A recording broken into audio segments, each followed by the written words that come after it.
हे भगवान, ये तो आज फिर से पूरा बिस्तर गीला हो गया।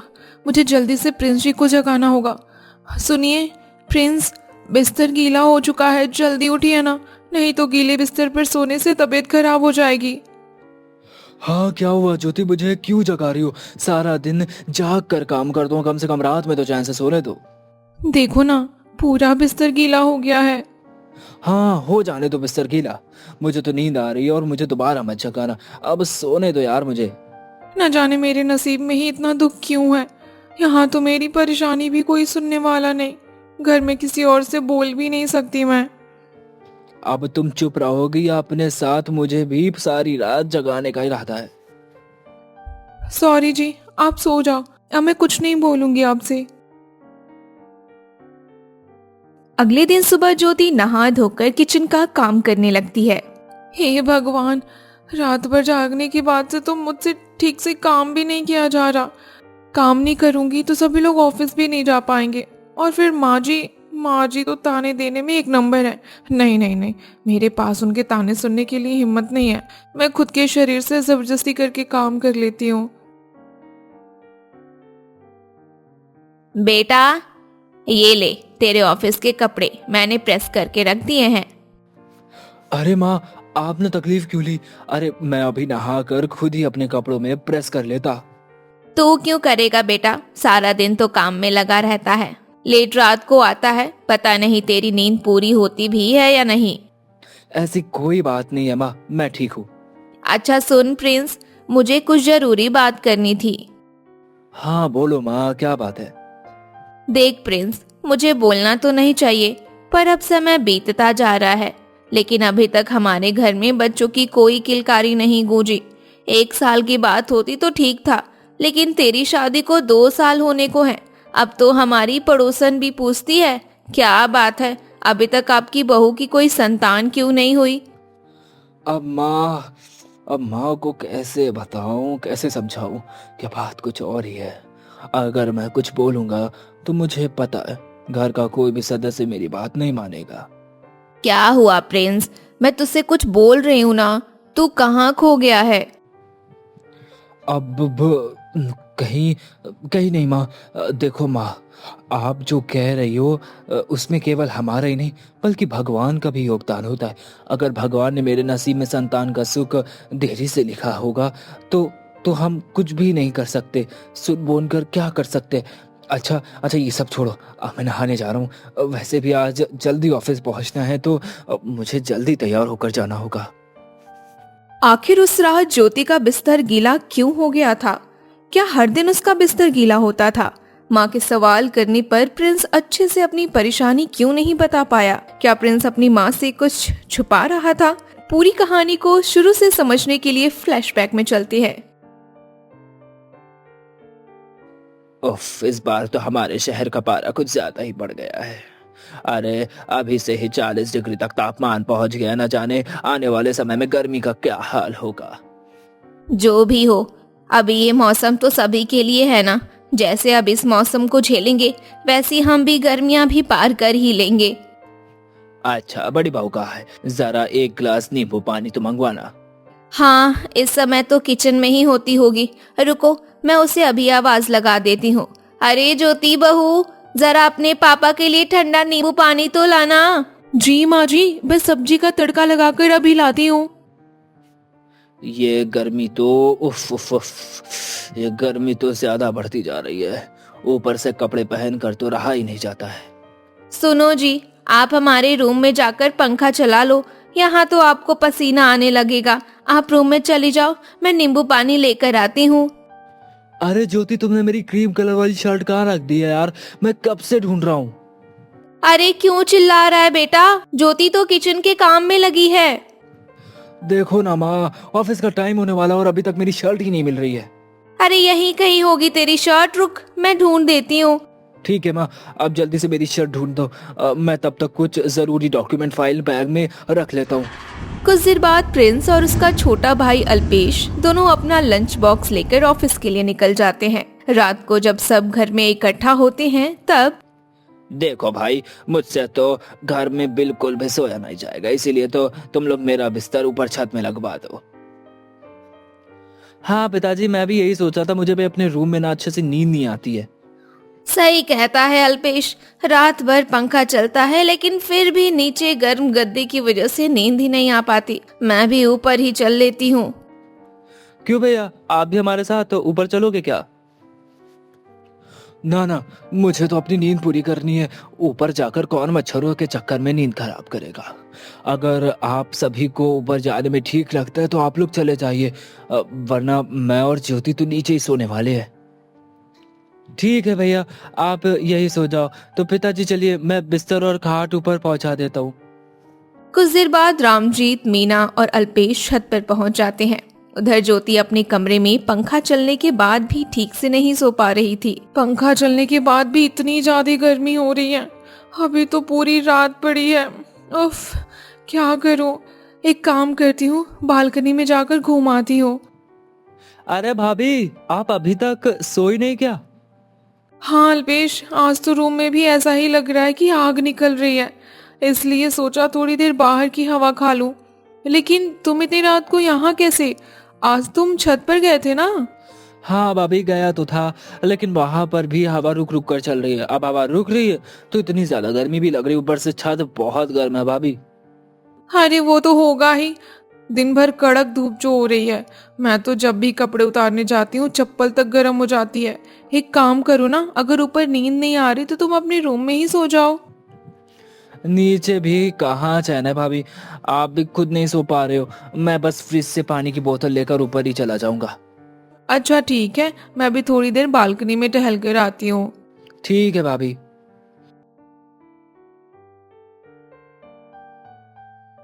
क्यों पिताजी, कल रात में नींद अच्छी आई कि नहीं? पूरी तरह नींद तो नहीं आई, लेकिन कमरे से उठने वाली गर्मी से तो थोड़ी राहत थी। हाँ, हवा रुक रुक कर चलती रह रही थी। कभी कभी मच्छर भी परेशान कर रहे थे, लेकिन जितनी प्रॉब्लम घर में होती है उतनी ही ऊपर भी हो रही थी। बस फर्क इतना है कि थोड़ा ऊपर खुला हुआ था तो अच्छा लग रहा था। तो आज रात को भी सभी ऊपर सो गए? अरे क्यों नहीं जाएंगे?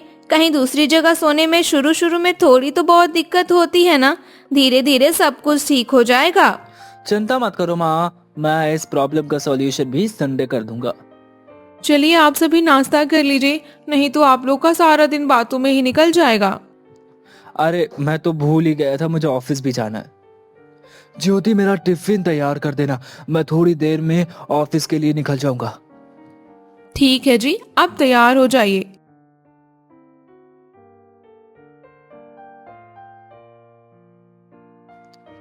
माँ, मुझे हमारी प्रॉब्लम का सॉल्यूशन मिल गया है। ये देखो, ये तुम ले लो, इस पाइप को पकड़ लो, मैं मोटर चालू कर कर आता हूँ। अब ये तू क्या करने वाला है?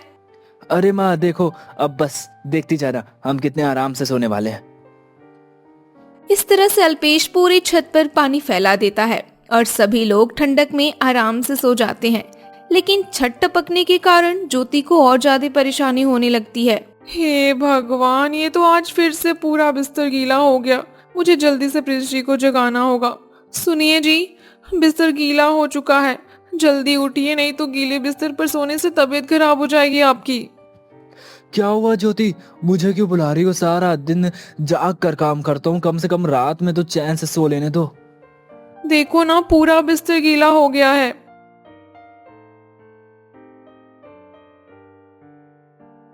अगले दिन फिर से छत टपकने के कारण ज्योति को परेशानी का सामना करना पड़ता है।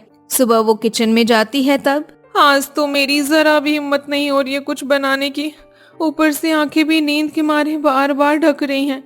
लेकिन काम भी किस पर ही छोड़ सकती हूँ, किचन का सारा काम तो मुझे अकेले ही करना पड़ता है।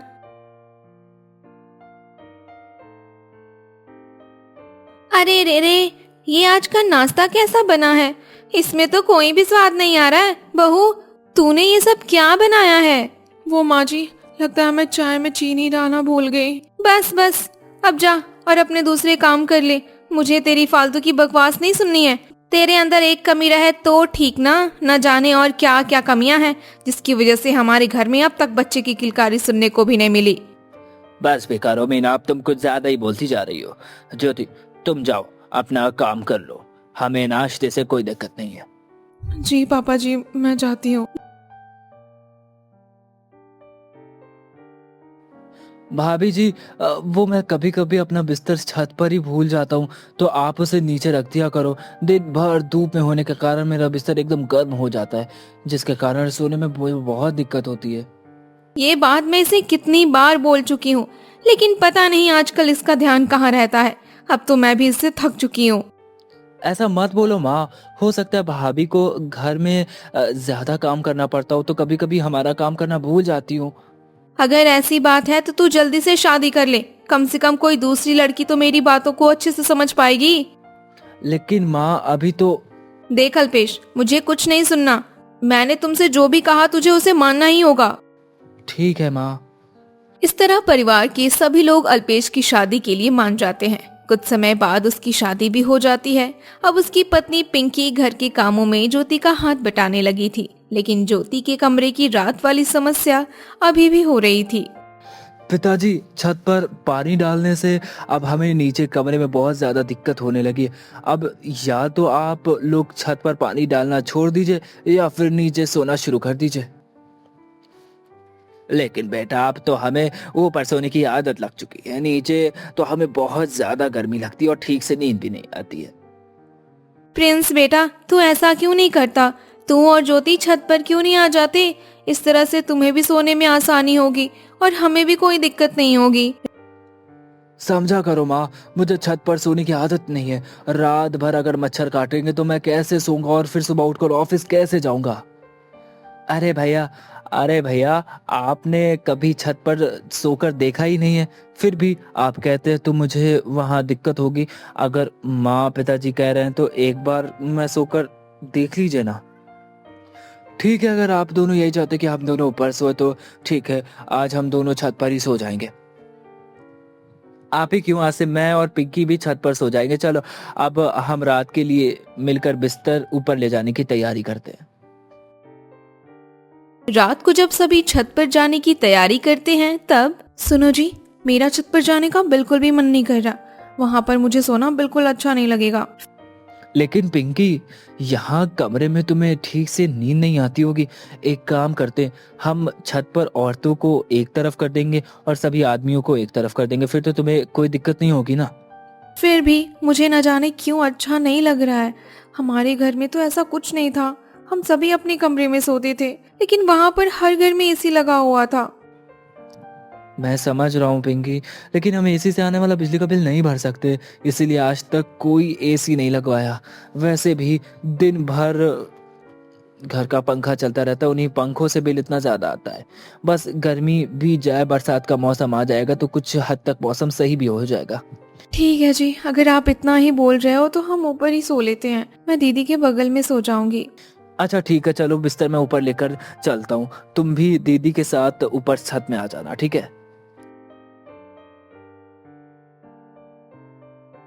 दीदी, ये सब क्या है? क्या हमें रोज ऐसे ही सोना पड़ेगा? चिंता मत कर पिंकी, धीरे धीरे तुझे भी आदत पड़ जाएगी। आदत का तो पता नहीं दीदी, लेकिन मेरी तबीयत जरूर खराब हो जाएगी। कुछ दिन ऐसे ही बीतते हैं, लेकिन इसी बीच सच में पिंकी की तबीयत खराब हो जाती है। पिताजी, अब तक हमने बहुत परेशानी देखी है। ऊपर सोने की वजह से पिंकी की नींद अधूरी रह जाती है, इसी के चलते उसकी तबीयत भी खराब हो गई है। अब हमें जल्दी घर में एसी लगवाना होगा। लेकिन बेटा, तुझे तो पता है कि एसी चलाने का कितना ज्यादा बिजली का बिल आता है। हमारा तो इतना बजट भी नहीं है कि हम हर रूम में एसी का बिल भर पाए। ऐसा तो घर का हर एक सदस्य बीमार पड़ता चला जाएगा। आज पिंकी बीमार हुई है, कल हम भी बीमार हो जाएंगे। फिर ऑफिस ना जाने की वजह से घर में पैसे कहाँ से आएंगे? अगर एसी ना लगाएं तो फिर क्या करें? मेरे पास एक आइडिया है। हम एक काम करते हैं, हम सोलर पैनल लगवा लेते हैं, फिर उसकी मदद से हम हर कमरे में एसी को चला सकते हैं। हाँ भैया, आपका आइडिया तो काफी अच्छा है। क्यों पिताजी, आप क्या कहते हैं? ठीक है, लेकिन हर एसी को चलाने के लिए ज्यादा पावर वाला सोलर पैनल चाहिए और उसे खरीदने के लिए काफी खर्चा भी आएगा। क्या तुम लोग सभी के पास इतने पैसे होंगे? अभी तो हमारे पास उतने पैसे नहीं है। वही तो मैं भी कहना चाहता हूँ, अगर पैसे होंगे तभी तो हम कुछ खरीद पाएंगे। ऐसे तो हम कभी भी सोलर पैनल नहीं खरीद पाएंगे। चलो छोड़ो, हमारा इस बारे में बात करना ही बेकार है, फिजूल है।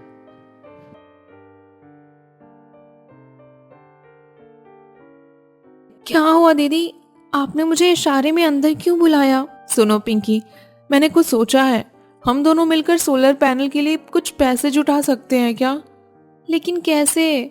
देखो पिंकी, हम दोनों को हमारे हस्बैंड खुद के खर्च के लिए पैसे तो देते ही हैं। अगर हम वहां से पैसों की बचत करें तो कुछ पैसे जुटा सकते हैं। हाँ, ये बात तो ठीक है दीदी, हम दोनों इसी तरह कुछ पैसे जुटा लेते हैं। लेकिन एक बात, हमारे इस तरह पैसे इकट्ठा करने से भी उतने पैसे नहीं बन पाएंगे। तो फिर मैं सिलाई का भी काम कर लूंगी। ठीक है दीदी, मैं भी आपके साथ काम सीखकर कुछ पैसे जुटाती रहूंगी। ठीक है, चलो अब हम घर के दूसरे काम निपटा लेते हैं जल्दी से।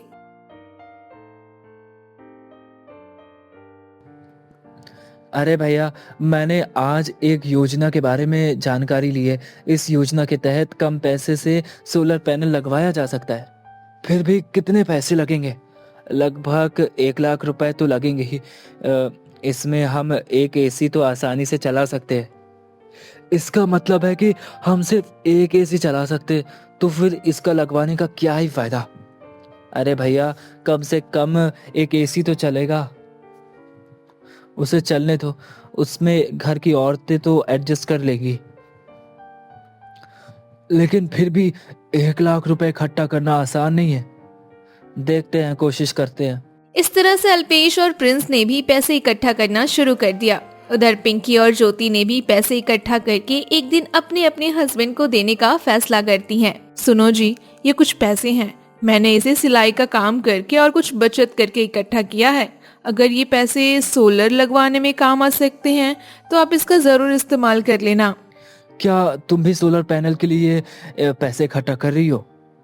हाँ जी, मैं और पिंकी दोनों ने मिलकर पैसे जुटाए हैं। आप हम दोनों के पैसे लेकर सोलर पैनल में इस्तेमाल कर सकते हैं। थैंक्स यार, तुमने सच में वो काम कर दिखाया जिसके बारे में घर का कोई भी इंसान सोच नहीं सकता।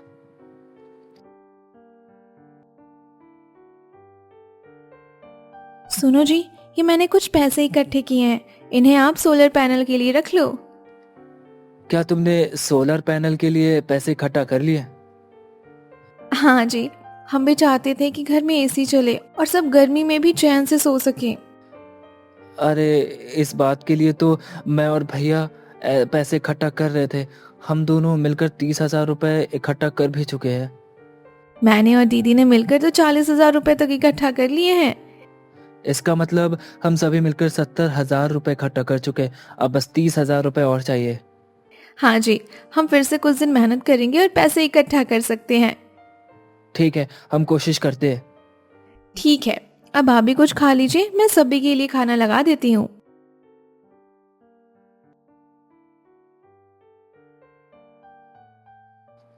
पिताजी, आपको सुनकर हैरानी होगी कि हम सभी ने मिलकर सोलर पैनल के लिए 70,000 रुपए इकट्ठा कर लिए।